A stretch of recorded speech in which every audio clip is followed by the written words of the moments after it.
Sorry.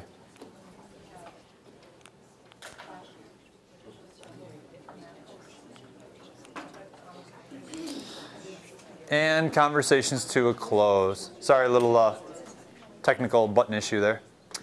So what are some of the things that came up in discussion? I'm sure there were things that came up.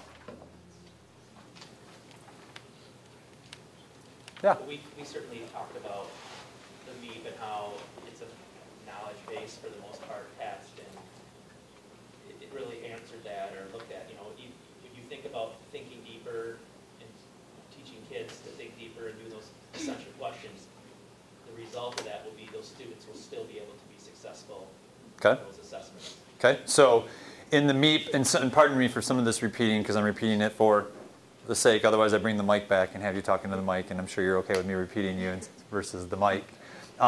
Getting at the MEEP and the knowledge level that it is at, and that if we go with essential questions where there's deeper learning, that it still will allow them to be successful on the MEEP because they're going to deeper levels even. Okay, great.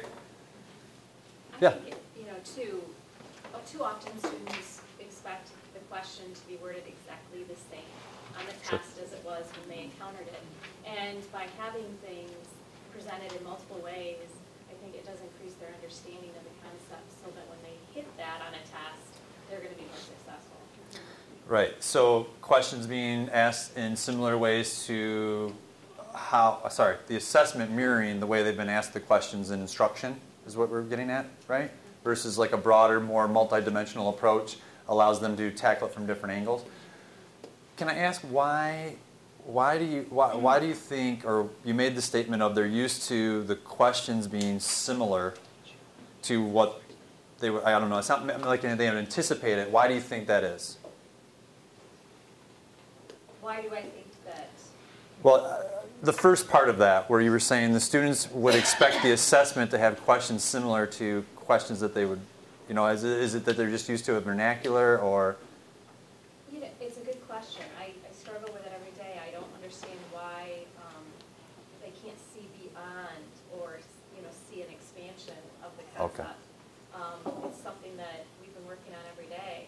Okay. But they always want me to give it to them and prompt them and guide them, and they really struggle to want to be independent. I see. They immediately are frustrated and they give up. I see.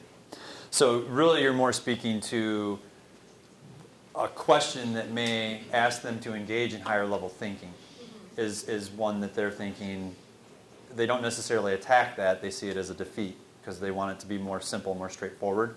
Yeah, so the types of questions. Okay. So where do I start with this? Okay. I have no idea how to start this. Okay. Thank you for elaborating. But I think they may struggle because they're learning these concepts. And I mean, even as an adult, I learn something and I have to process it and mill it around in order to answer some of these essential questions. So, even with the time constraint of everything we have to teach, and we got to get through the stuff to teach content and rate their questions, sure, and able to answer the essential questions, it's a process. You can't one day teach, okay, the battle was fought on this date, and then the next day I'm going to ask you a question. I mean, they have to have some time. Sure. Also with their developmental stage. I mean, sure, as an adult, I have a hard time with that. So I can imagine the child not feeling comfortable. Not that the expectation should be there to prompt them and give them some practice at it, but I think you have to be sensitive to that. Sure. Like adults, we can, we have a lot of background knowledge. We bring a lot to questions like this in a situation like this. Okay. We get into a fourth grade classroom. Okay. All right. I think that you need to be sensitive to that. Okay. I think personality comes into that play too, because some kids always need to be right. No. They have. They want to know the right. But they want to know the right answers. They can't accept that there may not be that perfect answer. That it's your variation, it's your interpretation, and that it's okay to be wrong, and that that's how you learn. And I think we don't allow them to be wrong enough. It's too much of an assessment. You got to be right. You got to be right. Right, and my follow-up question was going to be around that, and you kind of spoke to it. Hang on, she had her hand up too, so I'll be right there. It's actually similar to what we have to encourage more risk-taking we've often give them, you know, starting in the lower elementary, right or wrong answers. It's because they're learning text level questions. They're learning what's this letter. Okay. So just as they're progressing, even in the early grades, giving them opportunities to take risks and not give them the right or wrong answers, Okay. I think is a piece that's missing. Okay, so more risk taking, great. And I think Thank you. our society is very much a, I want it right now, and Sure. I want it right here. Sure. Where we have to build that endurance in them to stop and think, and that it may not be right here, and we need to stop and really do some thinking about it. Right. To get an answer. Which is, and I think it's been articulated, that's going to be a shift. It's, all the brain research is working against us. You fall into what you're comfortable with. You go through what you know, and so we're really fighting what we experienced, but trying to change that culture. I always share the, I went to an RTI conference in Grand Rapids this summer, and he shared at his closing keynote this video of Kennedy challenging the U.S. to make it to the moon. So as that goes on, here's this challenge. It takes 10 years to get to the moon. And what he then likened that to was, if it took going to the moon, right, where we didn't have any of these, we had to develop all this research and all these things and put it together, these teams of brains to come up with a way to get there, and we did it in 10 years. He likened it then to the process of RTI and how are we making adjustments to the system in order to get kids there. And if we think about education and what education is, we talk about the pendulum swinging. We talk about, oh, I've done that before. If you can get to the moon in 10 years, how are we not changing what we know to change to a place to raise student achievement in all of these years? How can we take on that challenge, that 10-year challenge or whatever year it's going to be, to really make a change around that? I think that's a challenge that we're up against, and it's very difficult because we're working against ourselves in a lot of ways. I find it very challenging to try to create these kinds of situations where I'm allowing you to do the thinking, because a lot of the things that you just shared out loud are things that I also could have pointed out to you in discussions or in pointed questions, but I didn't need to. And so it's a challenge even for me in facilitating professional development like this, so that it isn't you sitting there going, okay, well, thanks for what I needed to know. What's the next activity going to be? You're going to tell me that too. So trying to work around that, even for myself, is a challenge. I think one of the challenges with feeling like we have so much to cover is how to allow thinking to happen and take the time to allow thinking to happen. And a good example from today was that exercise where you had us say if they were essential questions or if they were not. And I thought it was very well done how you didn't, as we were going through the list, you didn't evaluate our answers at that time. Okay.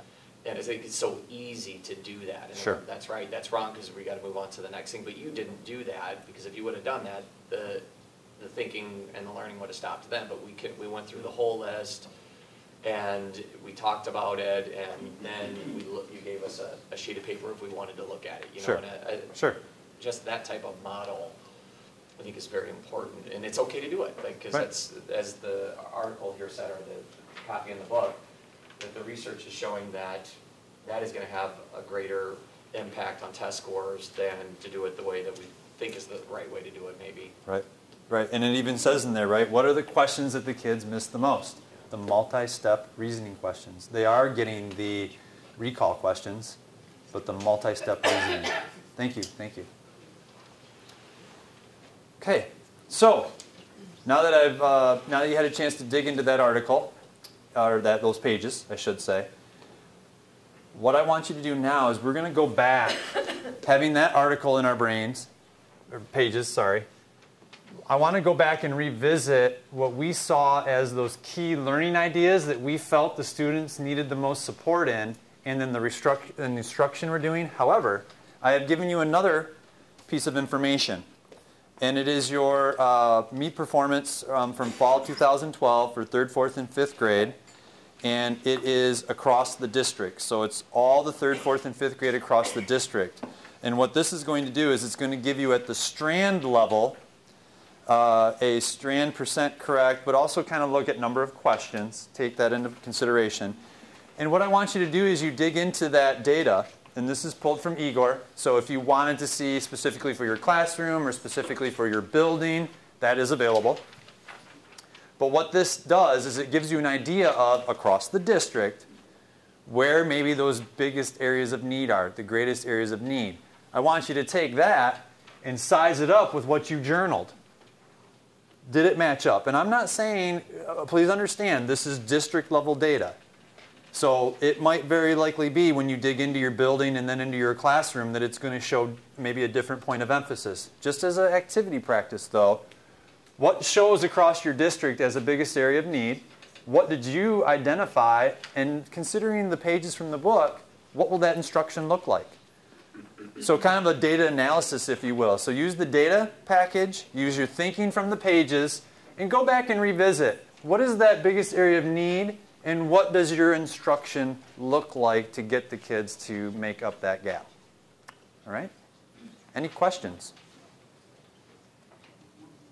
Okay, we'll give you about 5 minutes to do that, and I'll come check in at the tables to see if you need more time at that point. All right? And if you have questions, I'll be around.